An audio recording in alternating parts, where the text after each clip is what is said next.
We ride together, we die together, high line for life. That must be what Flick told his team during halftime. I tried to tell you guys about this fraud of a manager. When I called him a spicy Ange Postecoglou, you all laughed at me. Well, you're not laughing now. Second season Flick is a bum.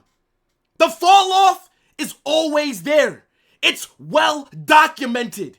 You would think after catching life in that first half against Sevilla, he would have changed up his tactics.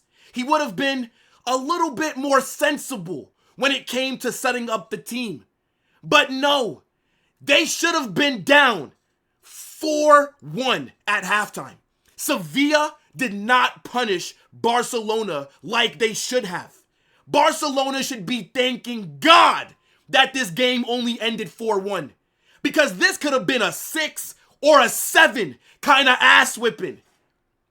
And instead of doing what any sensible manager would do, Hansi Flick is still implementing that kamikaze, suicidal style of football. And it cost you today. Football won.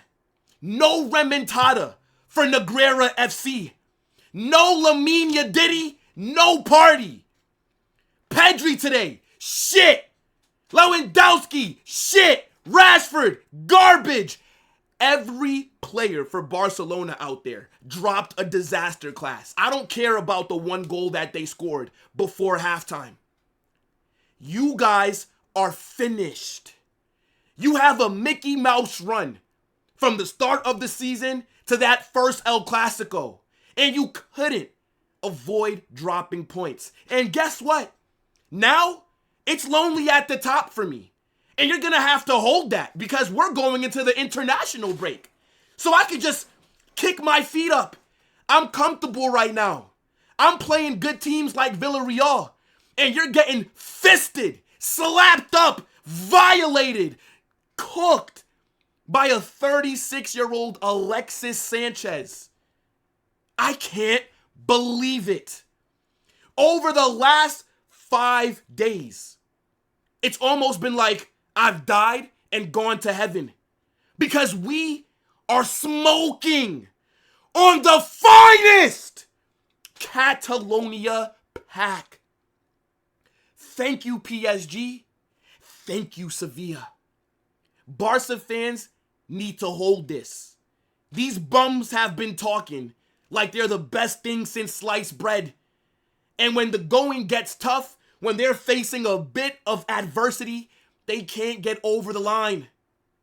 I need you guys to get in the comment section because we're about to fucking cook. I got a 5-star Gordon Ramsay perfectly sauteed meal for you on this match reaction. Get in the comment section. Let me know what you're saying for this game. Who was your man of the match? Smash that like button, subscribe to the channel, and turn on those post notifications. Sevilla 4, Barcelona 1. And this should have been a lot more. These teams allow Barcelona to get away with murder. Sevilla missed about 3 or 4 sitters in that first half. And I know that Barca also had 2 chances that they missed, right? They missed the pen, and Rooney Bargi missed in the second half. We're going to talk about that. But let's be real. This game should have ended like 7-3, 7-2. Sevilla should have gave Barcelona a biblical, historical kind of ass whipping. But we'll take the 4-1 for right now. And I hope that Real Madrid, Xabi Alonso, I hope that you're taking notes. This Barca team is shit. Their defense is not good. Their midfield has no physicality. They're getting bullied. No Yamal, no Rafinha, no Partey. There's no excuses for Barcelona to have looked as they did. But I appreciate you bums dropping points. Because now Real Madrid are back at the top of La Liga. We're back in control of our own destiny. Our schedule leading up to that El Clasico is a lot harder than yours. And you've dropped points in 2 games. We thank you for being the bottle jobs that we always know you to be. But let's talk about it. Because Sevilla, that first half, chef's kiss. The only complaint that I can have is that they were not clinical. If Sevilla were on smoke today, that halftime score could have been something crazy. And Barcelona, they always concede a lot of big chances, but teams let them off the hook. Sevilla today were having their way with them. Alexis Sánchez, 36 years old, cooking Gerard Martin. To be honest, if Sanchez had a bit more pace, he would have had 2 big chances, 1v1. But he's so slow because he's so old that they were able to catch up to him when he was through on goal. Barcelona today were awful. Pedri was garbage. Awful performance by Pedri. And I'm so annoyed that he got that assist before half. Because now people are going to try and say that this guy had a good performance. No, Pedri was shit. Marcus Rashford got the goal before halftime, right at the death, before the whistle was blown. He was also shit today. He was their most dangerous looking attacker. I think Rashford was trying, but he was getting pocketed. He was getting bullied. But to give Barca a little bit of credit, that was a great assist by Pedri. That was a great finish by Rashford. And I was nervous because at halftime, it's 2-1. And I'm thinking to myself, bruv, Sevilla should have 4 goals right now at half. And now Barca equalize, and we know that these frauds always do the remontada gimmick. They always come back from behind. So I was starting to get some deja vu. I was feeling a little bit nervous. But I realized, wait a minute, we don't have to be nervous. There's no Yamal. There's no Rafinha. They're shit unless they're fully healthy. Pedri was ass. The 2 worst players on the pitch, Lewandowski and Arroyo. Jules Koundé's in that conversation as well. Man like Julia. Don't ever compare him to my right back ever again. If this guy Koundé was at Real Madrid, he would be our 3rd choice center back. This guy is more concerned about wearing skirts and high heels than he is defending. Getting bullied for one of those goals. Arroyo, this guy's got the IQ of a rock. A doorknob is better in 1v1 defending than Arroyo. The penalty that he gave up for Sevilla's first goal. What is this guy doing? The ball is going out of bounds, and you decide to trip the attacker? And even if, I think it was Isaac Romero, even if he got to that ball first, there's nothing he can do from that angle. Arroyo is awful. Kubarsi today, I actually thought he was decent. Didn't really do too much. I would say Kubarsi was one of Barca's better players because that back line, horrendous.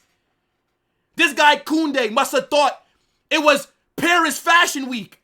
This guy's worried about which skirt he's going to wear for his next Instagram flick. He's not thinking about playing football.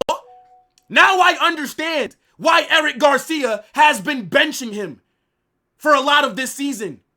I think Arroyo and Kubarsi as center backs, it does not work. It does not work. In this Hansi Flick system, with this kamikaze style of play, they cannot last. I actually think Christensen and Eric Garcia would do better than them. I honestly believe that. Gerard Martin, you're going against Alexis Sanchez. This guy is still playing in Europe in a top 5 league. Alexis Sanchez is old as dirt, and he's cooking Gerard Martin. Very good penalty that he scored today. I couldn't believe it. Alexis Sanchez played 92 minutes today and was cooking Barca. Gerard Martin is an absolute bum. Man like Megan Rapinoe in the 10 Danny Olmo, they said, was better than Sir Jude Bellingham. Don't ever disrespect my players like this ever again. What did Danny Olmo do today? Man just doing a little cardio, little run around session. Mediocre player, bruv. Ferran Torres, the shark. More like the tuna, the goldfish. This guy out there doing nothing, providing no service, nothing in attack. And then Lewandowski. Oh my days. If I speak, brother. Lewandowski, Arroyo, Jules Koundé, and Hansi Flick all deserve 5,000 lashes. If I was a Barca fan, oh my days, the cooking that these bums would get. Lewandowski, that was one of the worst performances I've ever seen in the history of my time of watching football. This guy was shit. No first touch, no link-up play, no pace. And then when he has a chance to equalize for Barca, when he has a chance to save this disaster class by getting some GA like Rashford and Pedri did, he misses the penalty. Oh my goodness. Long may this continue. Lewandowski is finished at the top level. I don't think Hansi Flick subs made any sense. Ferran Torres was shit, but how was Lewandowski playing the entire match? Surely Ferran Torres could have offered you more. You need a goal at the end, and you bring on Christensen. Lamine Yamal, your team needs you, and you're out here missing games because you don't know how to control your private area. Man got pubic discomfort. Well, this is what happens when you're body slamming dwarves and hooking up with 40-year-old OnlyFans models all summer. I know when you peed last week after that PSG game, it burned. Let it burn, bruv. My 18-year-old don't got any issues with his pubic area. I suggest you go to the clinic and get blood work done immediately. I tried to tell people, Lamine Yamal is Barcelona's most important player. Pedri is a good midfielder. Pedri got a great assist. Besides that, did fuck all. Getting bullied in that midfield. This guy is not as important as Lamine Yamal is. You see in the final third, Barcelona have nothing going. The substitutions that they made. Rooney Bargi, this NPC, this non-playable character, this absolute fraud. He does so well. Gets himself involved, right? Makes a good run, is in a 1v1. Should be scoring. Shoots it right at the keeper. I think Eric Garcia, when he came on, was a lot better than Arroyo, who got hooked off at halftime. Look, and Alejandro Balde, I think, was the best sub. Alejandro Balde, instant impact. That guy is actually a baller. Once they took off Gerard Martin, Alejandro Balde, in like the first 20 seconds of him being on the pitch, won a penalty that Lewandowski went on to go miss. But besides that sub and Eric Garcia, which I thought were the two right subs, bringing on Rooney Bargi for Ferran Torres didn't make sense. Bringing on Andreas Christensen in the the 89th minute did not make any sense. Sevilla today, their game plan absolutely cooked. And their manager was going for it. They were at home. Their fans were up for it. They came into this match sitting 11th in the table. 11th, you know. And they go and put 4 past Barca. This team is not scary. Hansi Flick in his second season is not that guy. I tried to tell you, the Barcelona downfall this season is going to be phenomenal. It's going to be phenomenal. Those tactics are not sustainable. I don't care what injuries Barcelona had. You still had enough quality on that pitch to go out there and not look that shit against Sevilla. Now Real Madrid are top of the league. And guess what, little bros? Like I said earlier, it's lonely at the top. This is a great opportunity for us. The fact that Barcelona got outplayed like this, you didn't look better than Sevilla today. You didn't have more chances than Sevilla. I thought Barcelona in the second half, they did look more compact, and then at the end, they capitulated. But Sevilla, they defended well, they attacked well. I just wish they were more clinical. I need you guys to get in the comment section and let me know what you're saying for this match. Smash that like button, subscribe to the channel, and turn on those post notifications. Hala Madrid!